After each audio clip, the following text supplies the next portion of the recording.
Welcome to Second Take, the show that focuses on the issues behind the news. Mining Weekly editor Martin Creamer joins me today to unpack the latest news in the mining industry. Welcome, Martin. Thanks, Ashley. Now, Nedbank believes that the green industry is a chance for South Africa's big reindustrialisation. You know, when they're talking about green energy, they're not only talking about green electrons that come from the sun and come from the wind. They're also talking about green molecules that come from using that renewable energy to produce green hydrogen.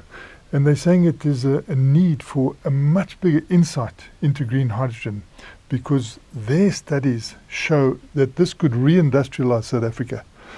You know, you're going to have a lot of renewable energy, and there are going to be times when that renewable energy isn't used. That excess must go into molecules. Those molecules can then go into steel, turning, steel green, cement green. There are so many parts of the industry they say that people haven't even imagined yet, So it's like 30 to 40 specific things that you can do that will totally reindustrialize the country, which is what we need at the moment. We need this renewal. We've lost a lot of industrial clout here. We can regain it now by using the electrons and the molecules. And the green hydrogen is being recognized around the world now. I mean, you're seeing every day people coming through with new developments. He believes we should go for one big hydrogen valley to start with. And that should be in the Eastern Cape because of that Hive project. And then once you've got all those other businesses around that, you can create other hubs.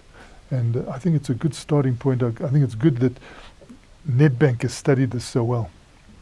And tell us about Manganese Metal Company making a first mover advance to enter the manganese battery metal markets. And this is another great thing about South Africa. You get a company like Manganese Metal Company in Mbombela.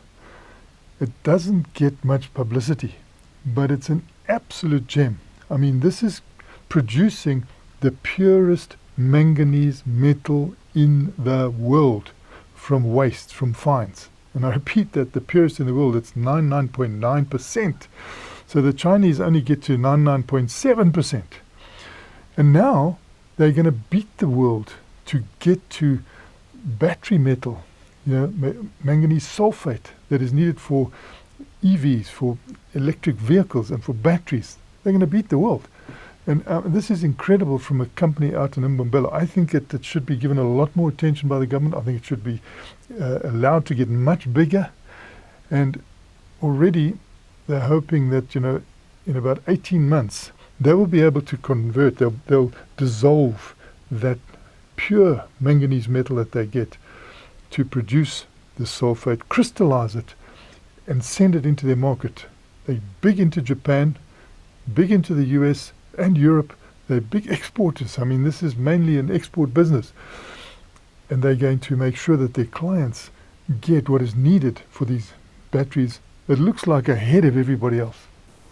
And lastly, Anglo American's proposed demerging of Anglo Platinum and De Beers could mean value elevation for the miner. Yes, I think it'll be value elevation for us because, you've had this situation where, particularly with Anglo American Platinum, to me, being part of that group, they being the biggest shareholders there, but sort of a lot happening in London has been distracting. And then you've got this great De Beers Venetia mine there that needs a lot of attention. I think it would be better if there was specific attention for De Beers as well, because it's a particular product that you get there that needs a lot of specific attention. And then at the same time, they're going to continue with the iron ore. So they will keep Kumba. And that needs a lot of attention as well, particularly from a logistics point of view.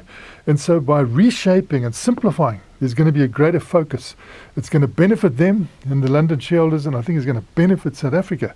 And when you look at the fiscus, what they might get now from this deal, particularly the platinum, Anglo American Platinum, now being on the stock exchange, demerged, it looks like quite a few billions that they're going to go through to the fiscus there. So I think all around it's going to be better, provided it's managed well. And their plan actually is executed in the way they say, they're likely to be able to execute that well ahead of BHP being able to overtake them or being able to take their bits and pieces, you know. So the copper there in Peru is what BHP wants, really. They don't want anything else. And to just want that and then destroy the whole group doesn't make sense. And the regulatory business, can you imagine the regulations that they're going to have to go through? It's going to take so much time. Whereas the regulatory change here is going to be quicker, I think, because of the way we are positioned, the way we deal with the group. And so I think if you look at the plan of BHP to take, that should be thrown out the window. And they should allow Anglo to reshape and simplify so that we can all benefit. Thanks for speaking with us, Martin. A great pleasure, Sashni. That's it for today. Join us again next week for more news analysis on the local and global mining industries.